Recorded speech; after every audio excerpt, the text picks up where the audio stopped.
Hello, everyone, and welcome to another episode of Bible Backdrop. Last time, I went into some details regarding the sin offering and said that this episode would be about the guilt offering.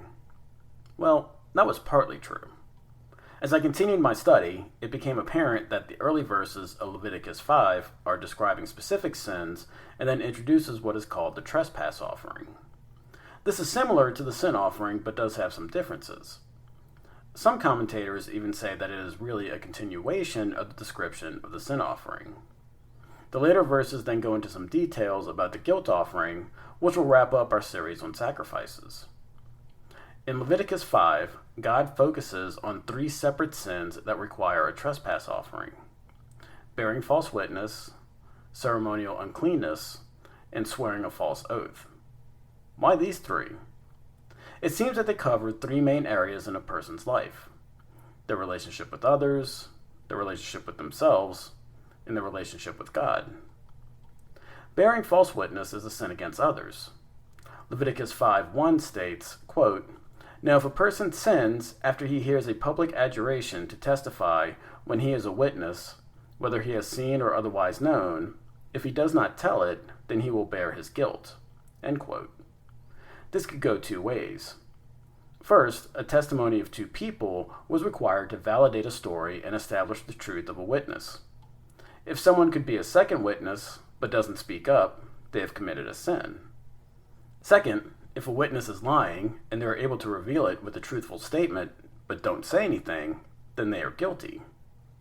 While this may seem simple and straightforward, imagine having to give a negative testimony about a friend or a family member or someone powerful in your clan or tribe. Justice, both to society and to God, were extremely important, and if it was perverted, it usually led to the downfall of the nation. In 1 Kings 21, God declared death to Ahab and Jezebel because they schemed to have false witnesses testify, leading to Naboth being murdered to take his vineyard. It is interesting that God sends this sentence against them not from all the other sins they had committed, but when they had perverted justice to take what was not theirs. Ceremonial uncleanness was second on the list. Verses 2 and 3 state, quote, "Or if a person touches any unclean thing, whether it is the carcass of an unclean beast, or the carcass of unclean livestock, or the carcass of unclean creeping things, and he is unaware of it, he also shall be unclean and guilty.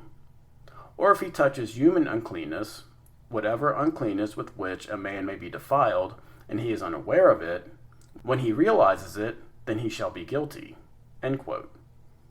Normally, when a person touches something unclean, they were to wash their clothes and themselves in clean water, and they were considered unclean until the evening. In this case, the person had touched something unclean and discovered it later. Too late for them to do the regular cleansing ritual. In this case, a trespass offering would be required. So what is the big deal here? Why all this for unknowingly touching an animal? Well, God wants his people to be careful and be aware that sin is everywhere. They are not to be careless, but take their responsibilities seriously. Unlike the other two examples, this is a sin that only affects the person who commits it, and they are only liable to themselves and God. In other words, they could commit this sin, and maybe nobody would find out about it. When discovered, will they follow God's commandments or just keep going as if nothing has happened? These are similar questions we deal with even in today's world. The last sin that is mentioned in this chapter is swearing a false oath. Making an oath wasn't quite the same as making a covenant, but it could have serious stipulations for breaking the oath. In this case, someone carelessly makes a promise but forgets. This could be a promise with another person or with God. It's hard to find examples in the Bible where this may have happened. In 1 Samuel, Saul foolishly swears that anyone who eats food would die, but did not fulfill the oath when he found out that his son Jonathan had eaten some honey. In this case, Saul knew that he was breaking his oath, so it would not be covered under Leviticus 5. This would be more of a promise to help a neighbor, or conduct a business transaction, or to bring a special vow to God. If the person forgot and remembered later, or were unable to fulfill the promise, they had to offer the required sacrifice. So now that a person has discovered their sin, what was the sacrifice to be offered? Starting in verse 5, quote, "So it shall be when he becomes guilty in one of these, that he shall confess that in which he has sinned. He shall also bring his guilt offering to the Lord for his sin which he has committed, a female from the flock, a lamb or a goat as a sin offering. So the priest shall make atonement on his behalf for his sin." End quote. The chapter gives no more instructions on what to do with this offering, so the priest would probably handle it the same way described in the last episode. The priest would be able to eat the parts that were not given to the Lord and so receive a portion. The person who brought the offering, however, would not eat of it. Unlike the sin offerings described in the last episode, God grants provision for the poor. In verses 7 through 10, a person who didn't have the means for a goat or a lamb could bring in 2 turtle doves or pigeons. One was for a sin offering, and the other for a burnt offering. And if a person still couldn't afford that, then they could bring in 1/10 of an ephah of fine flour. From our Bible math episode, an ephah is about 5 gallons, so 1/10 of an ephah is about half a gallon. This should be fairly easy to attain even for the very poor. The priest would take a handful of it and put it on the altar, then they would be able to eat the rest similar to a grain offering. Unlike the grain offering, there would be no incense or oil mixed with the flour. The incense is a symbol of God's presence among his people and also used in the prayers that go before God in the holy place in the tabernacle. Oil was often a symbol of God's indwelling. These were removed from the sin offering and only the flour was used. Before moving to the guilt offerings, there are 3 notes I want to make. First, God makes provision for the poor in these offerings. Commentators suggest that it was the heart of the one offering the sacrifice that was important versus what was being offered. Second, God does not give details about how much a person should have in order to bring a lamb instead of 2 turtle doves or fine flour. If a person could afford it, they were expected to bring that sacrifice. To not do so would then show that the person doesn't have a sense of what they've done wrong, and this in itself would be a sin before God. Finally, unlike the other sacrifices, confession was required. The person had to admit their wrongdoing in order to be forgiven. Now we move to the last sacrifices in Leviticus, the guilt offerings.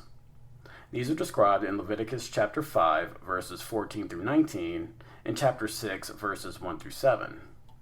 The description in chapter 5 is for when a person, quote, sins unintentionally against the Lord's holy things, end quote. What did this include? Reading through some commentators, this could happen when a person unintentionally did not make the proper offerings for something that was to be set apart for God. Some examples include the first fruits, the firstborn, the tithe, or vowed offerings. In this chapter of Leviticus, we see something different here. God gives 2 potential ways this could go. If the person knows that they did not make the proper offering, then the person had to offer a ram without blemish from the flock, plus a 20% penalty that was given to the priest. In this case, God shows that just the sacrifice is not enough. Since the person did not make the proper offerings, they were essentially cheating the priests who relied on these offerings as they did not have a landed inheritance. As a result, restitution needed to be made along with the sacrifice. The second path this could go is if a person only suspects that they may have committed a trespass, but are not sure. In this case, the person would bring a ram as an offering, but were not required to bring the extra 20%. Again, God forces men to examine their hearts when making the correct offering.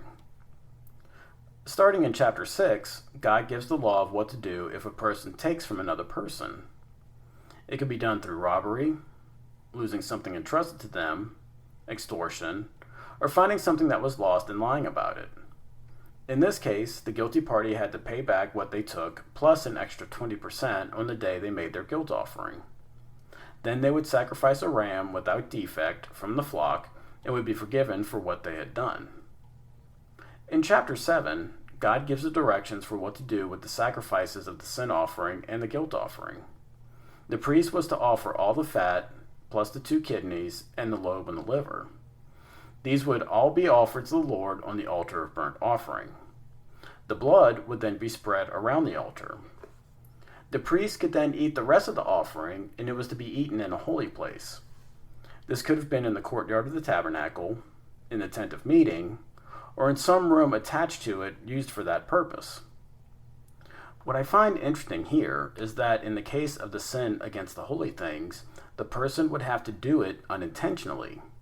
If they did it intentionally, they were to immediately receive the death penalty.